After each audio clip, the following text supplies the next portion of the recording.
নমস্কাৰ,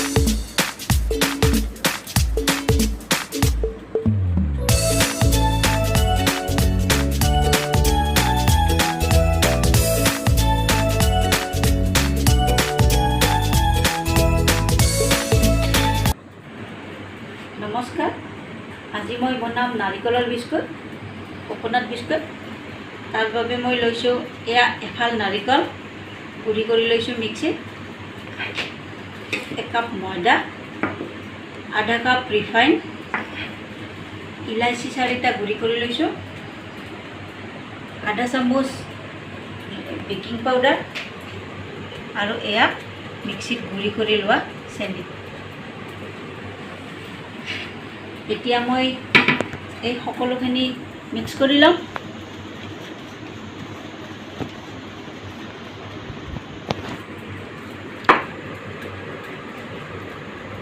প্ৰথমতে নাৰিকলখিনি বাকি ল'লোঁ, তাৰপিছত গুড়ি কৰি লোৱা চেনিখিনি বাকি ল'ম।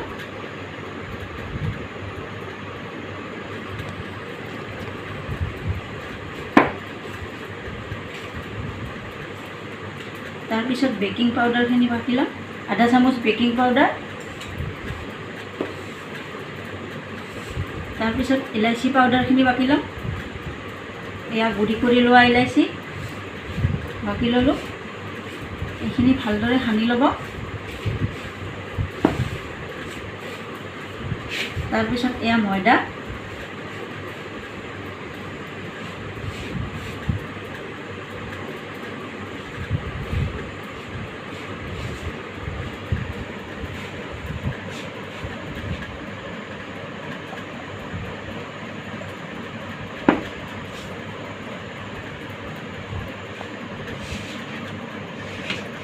আৰু শেষত ৰিফাইনখিনি দি দিব।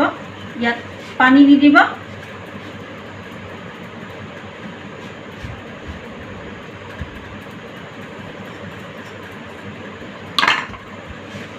তাৰপিছত ভালদৰে মাৰি ল'ব। আপোনালোকৰ ঘৰত যদি ময়দা নাথাকে আটা দিও বনাব পাৰে।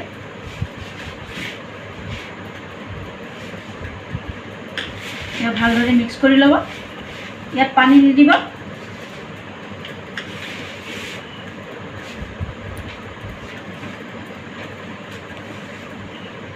ভালদৰে মাৰি ল'ব।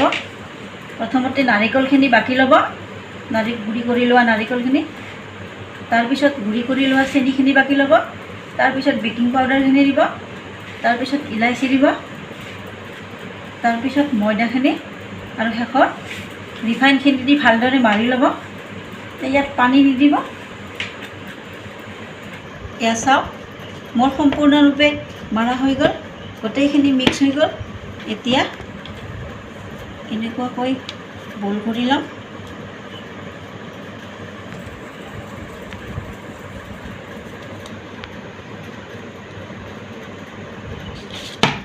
বেলনাত বেলি ল'ম আৰু এনেকুৱা ধৰণৰ এখন ঢাকনি ল'ব।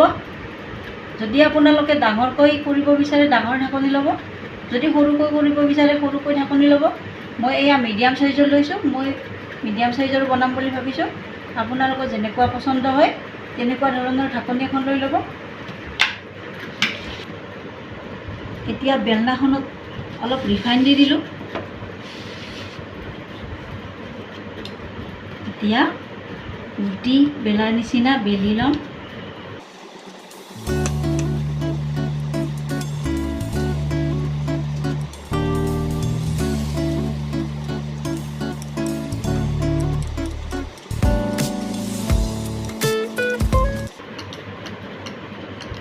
বেছি পাতলো নহয়, বেছি ডাঠো নহয়, তেনেকুৱা ডিজাইনত বেলি ল'ব।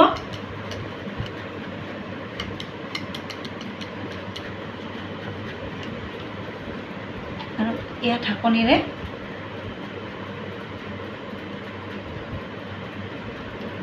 এনেকুৱা বিস্কুটখিনি কাটি ল'ব।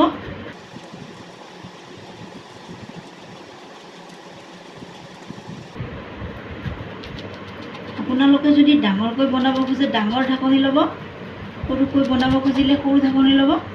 মই মিডিয়াম সাইজৰ ঢাকনি লৈছোঁ।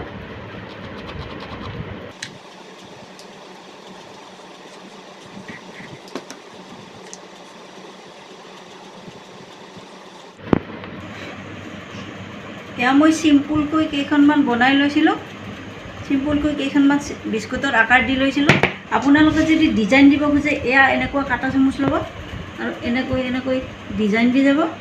আপোনালোকে যেনেকুৱা ডিজাইন দিব খোজে তেনেকুৱাকৈ দিব পাৰে, এনেকৈ দিব খুজিলে এনেকৈও দিব পাৰে।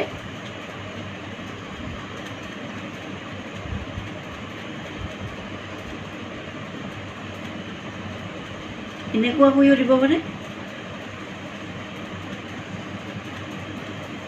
চাওক এনেকৈ দিব পাৰে। আৰু যদি চিম্পুলকৈ দিব খোজে তেতিয়া এনেকৈ চিম্পুলকৈ চেপ কৰি ল'ব।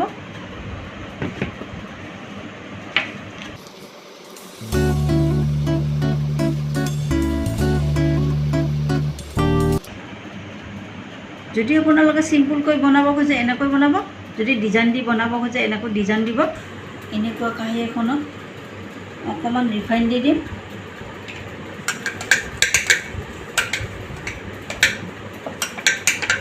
তাৰপিছত বিস্কুটবিলাক দি দিম।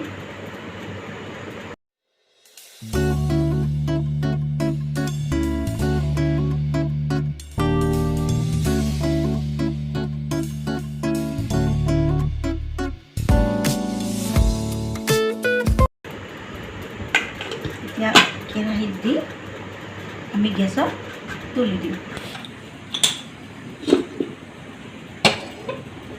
বিস্কুটৰ বাচনটো তুলি দিলোঁ।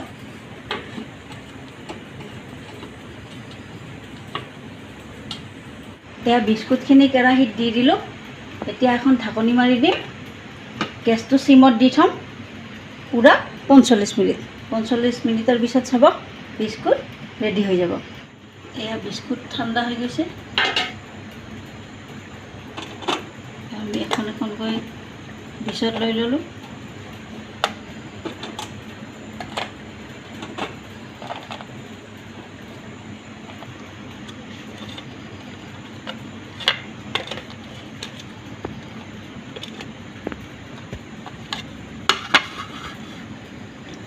এয়া নাৰিকলৰ বিস্কুট তৈয়াৰ হৈ গ'ল। এয়া নাৰিকলৰ বিস্কুট সম্পূৰ্ণ হৈ গ'ল।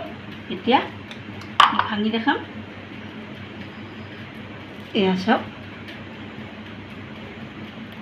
এয়া চাওক ইমান ধুনীয়া হৈছে। খাবলৈ বহুত সোৱাদ লগা হয়।